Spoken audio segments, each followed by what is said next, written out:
Today we have a lot of animals, some farm animals and some wild animals. Let's learn their names one by one. Are you ready, kids?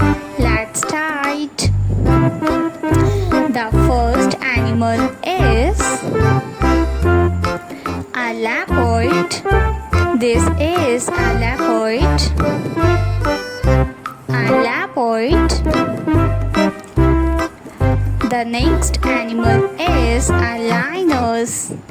This is a lioness.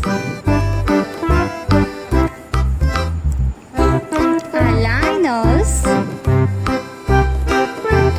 The next animal is a hippo.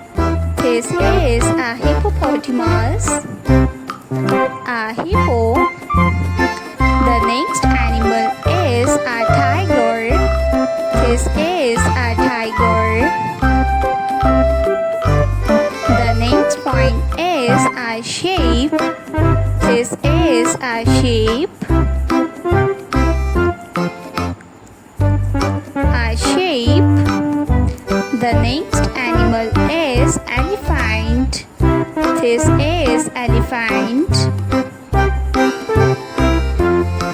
Elephant. The next one is a cow. This is a cow. A cow. The next one is a camel. This is a camel. A camel. A lion. This is a lion. A horse. A horse. The next one is a